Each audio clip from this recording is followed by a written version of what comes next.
All right, all right, all right, all right, all right. All right, my people, welcome back to the platform. I am Mannings Man, and this is I Am Sure Sports. Hope everybody is doing well. Hope everybody is doing fine. As we rise up this morning to see a bright day, we say, thank God for life. Yes, thank God for everlasting life, for abundant life, for good health and life. We thank Him that we are alive today, and we continue to look to the hills from whence cometh our help. Our help comes from the Most High God. All right, we are resolute in who we are. We will stand and be who we are. All right, we are purposeful about living out our true identity. You understand me? We don't suffer from the low self-esteem, self-worth, or peer pressure. We are proud of our color. We are proud of our look. We are proud of what we have accomplished. And we may not have what other people have, but we stand strong that what we have attained in life, it's by our hard work and dedication, not because we envied, not because we robbed, but we, by our hard work and diligence, we are where we are by the grace of the Almighty God. And so we give thanks for that. Today, the next classic show because I have been corrected and I want to speak to the people humbly today as I was corrected. So you can all know that I too can be wrong and I will publicly acknowledge my wrong and I will publicly reference the person who corrected me and give credit to them and then give the accurate information. How does that sound? Good? All right. So before we get into that, though, three things you have to do. You know what they are. Hit the like button, subscribe, and share. Again, our subscriptions are growing, right? And we appreciate that. We have other people have also joined, I am sure, membership where they soon begin to get special perks as members of the channel. You can also be a member of the channel. But in the meantime, right, hit the like button, subscribe, and share. Make a comment because today I'm going to read some of yesterday's comment, and then tomorrow, which is Friday, right? Friday, the 25th, I'll be reading some comments from this video done on the 24th of October. All right. Today's nugget, I'm going to start with that. It's about understanding life, right? To understand what life is, you have to see or you have to visit three locations. You have to understand, visit, or see three locations. One is the hospital. You need to visit the hospital to really understand life. You need to visit the prison to really understand life. And you need to visit the cemetery to really understand life. If you visit those things and make keen observation, then you'll have a better understanding of life and live your life with better understanding. Why do I say that? Let me give you the three things. You see, at the hospital, you will understand that nothing is more beautiful than health. That way, every day you have good health, you'll be thankful. In prison, you'll see that freedom is the most precious thing. And you will celebrate your freedom, that you're a freed man or woman. At the cemetery, you will realize that life is worth nothing because the ground we walk on today will be our roof tomorrow. So live life to the fullest because you never know what tomorrow holds. The ground we walk on today, tomorrow will be our roof. So live life to the fullest. Love people. Love God. Live good and be good. All right? That's today's nugget. Tell me what you think about it. Do you have something? You know what? I want to challenge you. If you have a little nugget that you want to share, put it in the comment section. And tomorrow, I will take the best one and I will read that out instead of doing mine from my own research. All right. So let's get into it. So I did a video a couple days ago, and I was talking about how good it was to see Wendell Downswell and Stuart Stevenson awarded at the at the Heroes Day celebration on the 21st of October. In that video, I got everything accurate except for the Stuart Stevens part where I got wrong because I connected him with Harbor View. I was corrected by Feder. I think Feder, the person name is Feder. They made a comment and said, no, you need to correct. Stuart Stevenson was not connected to Harborview. Maybe you're mixing it up with Carvel Stewart. So when I read the comment, I then doubled down on my incorrect information. All right. So a very good friend of mine called and said, Mannings, man, that's Stuart Stevenson. Try and remember, man, is not Harborview. He's connected to real Mona. So that part of the information is inaccurate that I presented because I said Harborview. He's a real Mona man. That's Ambassador Stuart Stevens. But his son is Kari, and he did vie for being the president of the GFF. All right, and worked in football for many years. Great administrator. Wonderful, wonderful family man. All right. So Mr. Stuart Stevenson, my apologies, not Harborview. Harborview, a big club still. Big up Harborview and all of the men out by Harborview. Big club still, but he was connected to Real Mona. All right. Yeah. I think Real Mona, Peter Moses, and all of those guys, and Stuart Stevenson. So thank you, Feder, and that person who called me and also verify what you said, Feder. Respect. You understand me? So I stand corrected. All right. I was wrong, and I'm glad that I have persons who watch my videos who can really say, Mannings, that information is not.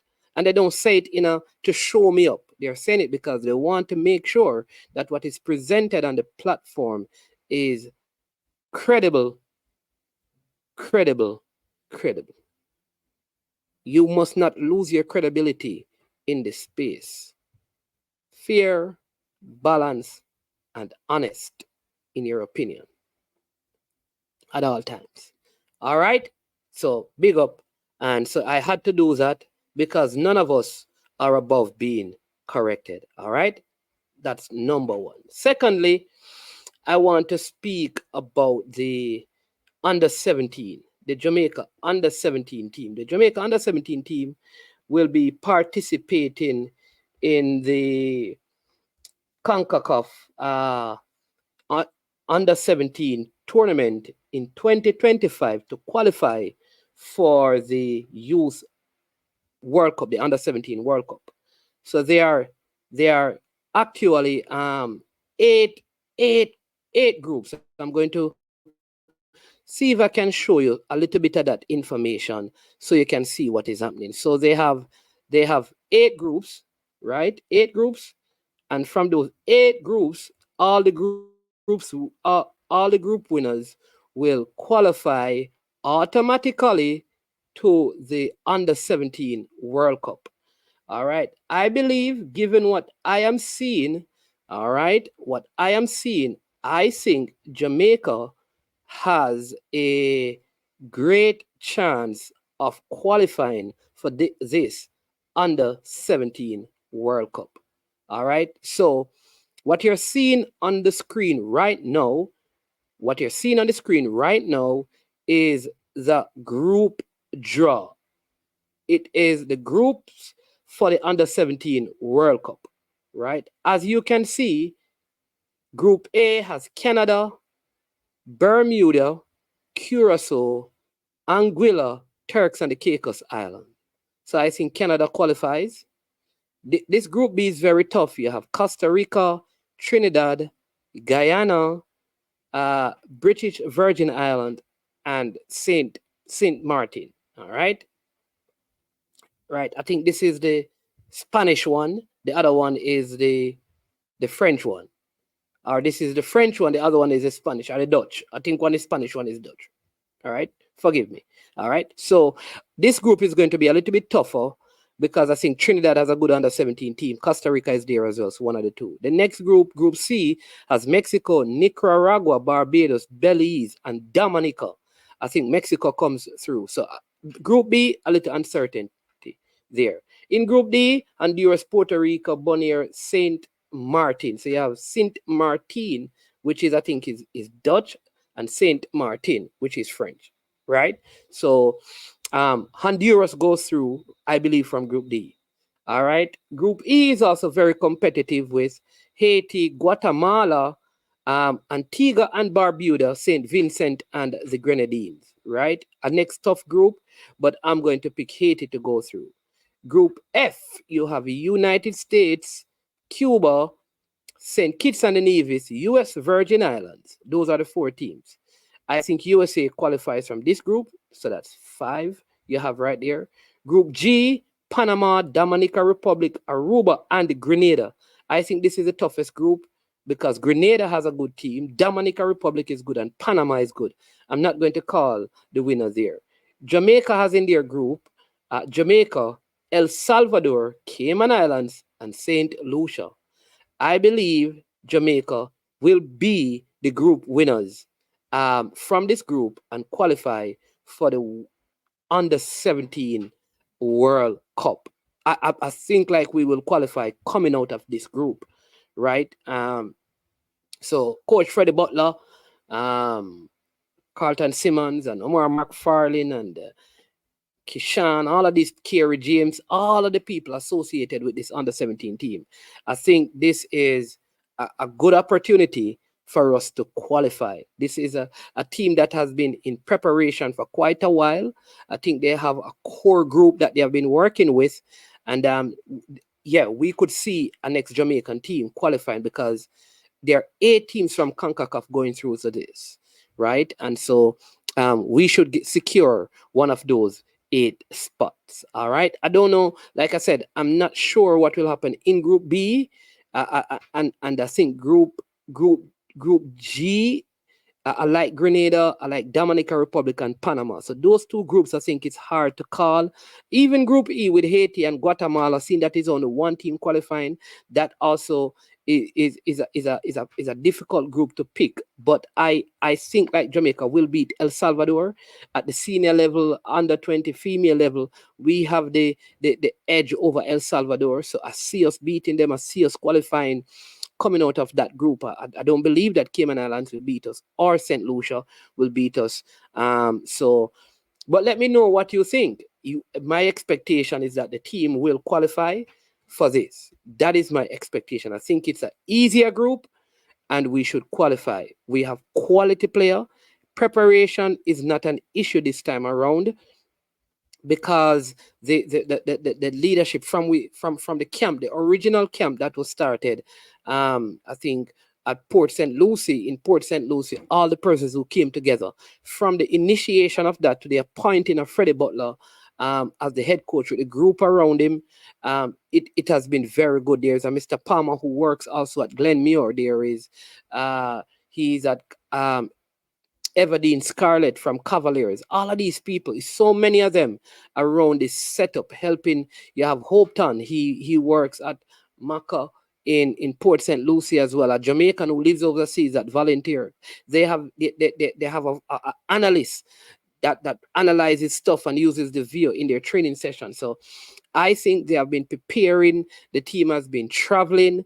And so documentation, all of those things is not an issue. And this is what happened when there's a lengthy preparation before the tournament, which is really in 2020 next year, So and imagine the preparation is running into if you go from talent identification to selection to preparation, Jamaica is having like a 2-year lead up. We have not had that in a while, except in like a World Cup campaign for the senior team. And so this is a good precedence that is being set. And as the under-17 World Cup moves to a yearly thing, this is the kind of thing. We also remember that we had a under-14 team that won a tournament recently, right? So there is a group of players that are coming through. I think we're seeing the next generation of talent coming through because I believe the Andre Blake, the Damian Lowe, the Kemar Lawrence, the Alvas Powell, the Junior Fleming, that group of players were the batch of players that high expectations were on in terms of qualifying. And from that group to the next group, there's a big fall off because a lot of players locally did not come through. So if you look at that team, if you go back to the Alvis Powell, Kemara Lawrence, Javon Watson, Javon East, Andre Blake, Damian Lowe, Corey Burke. If you look at those group of players, try and find the next batch. This is the Topi group. A lot of those players in the group of guys from under 20 in the Topi era did not come through. So now we have two generations coming up. Under 15 team, coached by Mr. Peart, who is doing a great job and he's out there at Glenmuir. I think working with under 15 is a good place for him as he continues to build his status as an elite coach at the youth level. I think he has Purser working with him as well. And so you see, that is the kind of transition. This under 17 team also have a mixture of players from Canada, from Jamaica, from the US, from England, from Holland. All of these are Jamaican citizens living all over, and there has been a merger, a coming together of them. And this is good because the pandemic would have affected this under 17 age group, but because we have widened the pool, it has made it better. Because the under 17 girls, I think it's difficult for them to find players in Jamaica at under 17 level on the female side because the pandemic affected that particular age group and there was no football going on, especially at the female level. So it will be interesting to see how the under 17 female team is formulated. I know they had a group of girls that were over in China early this year on a program. I don't know what age group they are and if they are good enough to take this. So maybe again, a heavy recruitment of players, overseas talent with Jamaican heritage will come in and represent there. All right, Cavaliers also play their semi-final game today. They are away. They play the first leg away, then they return to Jamaica. Real Hope and Cibao ended in a very exciting game, 3-2. The Jamaican official assault team managed the game very, very well. Very, very good officiating. Rightly so, he awarded a penalty to the Cibao team for that bicycle kick by the Haitian player in his own box, kicking the man in his head. Good officiating, and I have to clap. Yes, I have to clap the officials. When you see the Jamaican officials at that level doing well, you have to commend them. So big up, forgot his name. I'm not remembering it right now. Because as I speak about officiating, I want to just segue, because this is really about Cavaliers playing today. Spoke to Mr. Speed, and he said the team is in good spirit. The expectation is that they want to not lose coming back to Jamaica for the second leg. And so they are going for the win, but the bare minimum is to not to concede the game to their opponent. All right. So now, as it comes on to officiating, there was a game recently at Mannings, and I've chosen not to speak about it because I understand that Mannings as a young team, they will be losing one player this season. And if players don't get transferred, the entire team except for Javin Williams, will be back at Mannings because they are their under 16 team. But they have had at least a couple of seasons of the Costa Cup under their belts. So they have no excuse to not have qualified out of the group. The first game against Manchester, they were out coached. They should not have lost that game. All right. They won the second game against William Knibb, and I don't think they played well against William Knibb. It took a spectacular goal by Kajay Williams for them to win the game. All right. It should not have been so. All right. And they lost to Stets. All right. I think they played well in patches. And while if that goal should have stood, the keeper was fidgeting around with the ball, and it was knocked into the goal. No foul was committed. The ball was not a dead ball. It wasn't a spot kick or anything. He was wasting time and he didn't believe the player would have taken it. If you look at the shot, if you're at the game or you watch the video, because there's a video of the game, the referee wasn't even paying attention. When he turned around, he saw the ball in the back of the net. And the linesman said nothing or did nothing, meaning they were not paying attention. So they didn't see what happened. So where I fault the Mannings coach and the Mannings leadership is that at that time, the game had to stop because there was no justified reason for not giving the goal. There was no sort of protest. In fact, the Mannings player, instead of taking the ball and running to the center circle, he took the ball and was putting it down for the keeper to play the ball again when no foul was given. So I don't know. How the referee missed that. All right. No, it is what it is. Again, stats one. And many people are speaking about, are questioning the integrity of the league because of what happened. I will not do that. All right. No excuses concerning the Mannings team. They should not have been in that situation. And I do believe that the goal should have stood. All right. I've seen some of this. I saw a game earlier this season with JC and Stats. I think some of the decisions, the officiating, it is getting better, but it needs to improve. It needs to improve. And what I find strange, is that when the teams go, when the referees, the officials of Jamaica, they go to the CONCACAF level, it is amazing. It is amazing that they play better. They officiate at a higher level. They officiate at a higher level and make few mistakes. So why does the standard fall when it comes on to the local competition and the local games? Why? Why is the standard any less? Is it the agitation from the fans? All right. So yeah. But like I said, that is my position. So now we're going to end. We have around 4 minutes left. Hit the like button, people. Subscribe and share. Tell me what you think about my take on the Mannings goal and the officiating.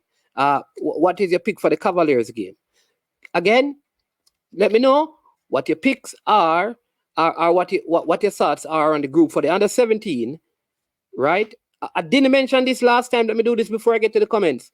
Dr. Paul Wright. Oh my Lord. I was so happy that he was also awarded at Heroes Day. Started drug testing in Jamaica, was part of that group. So big up Dr. Paul Wright as well. I don't know. Please forgive me.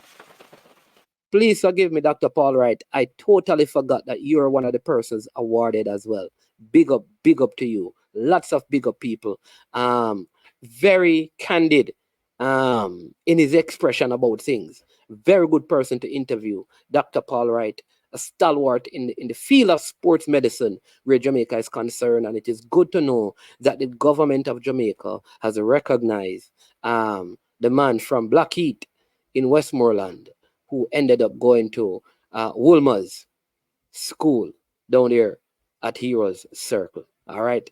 Had to do that. All right. Big up. Yes. All right. This one says, this is from Apolline Henry, 1183. The coach should be fired. The coach should be fired. He called up Ravel to the team. Too much of this emotional nonsense. Which class? A wash-up old player who has gone through 14 clubs. We believe he is a savior. He is in a Z League, which is not on any ranking list. Madness. All right. And he has 4 likes to that comment. All right. Very strong comment. What I will ask though is that, is there anyone who is presently playing who is doing a job that he couldn't do better than the person playing it? That is the question that must be answered. All right. So that is your opinion.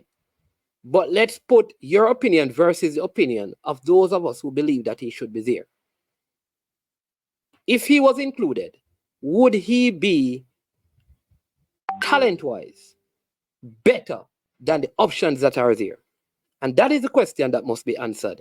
Big up, Sir Henry. All right, Ravel is a fantasy pick. The past plays in our heads over and over again, says Omar Fowlin. Ravel deserves his chance. Welcome, Ravel. Nitro says. Free Ravel, Conrad Smith says. And Mannings, big up. I think you guys should add Burton to help coaching with men national team also. All right. Ian Johnson says, amen, Pastor Mannings. Slick Deals says, Ravel, congratulations. He is needed in the squad. Such talent shouldn't go wasted. Pogba mentioned him in his recent interview just to highlight how talented he is. Reggae Boys Nation says, much respect, Mannings. If I could give 1 million subscription, I would love the non-toxic football conversation. And then this one says, Omar Fowling says, everyone can get a chance because we have no standard. I think we have a standard, Omar. There is a standard. All right. But there is also people's opinion. All right. So there's a difference between opinion and standards. All right. Dr. Hero says, I think Ravel should be called for this window, and he's also sent a signal that he's ready with that Movado song that he no gone nowhere. Him there on the gully side. Bless up Mannings, man. Biru Golden said, thank you for this format. Jeremiah says, no one can derail the show. Active and playing is enough to make Jamaica team. I don't know if that is a question or a statement from the very controversial Flavor Max. I think Ravel has the biggest fan club in Jamaica. Maggie or Casey need to be his roommate. All right. Mannings, man. I think Blair Turgot is the next player that needs a looking too, because had a good Gold Cup, but had never been a good Gold Cup. When? Long time that, not the last one. Another good show, Mannings, man. Big up. Yes, we need him, says Reginald Dingram.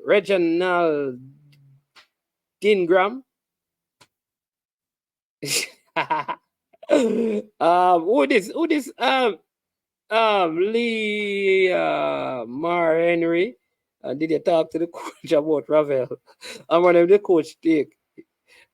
the coach take his job seriously.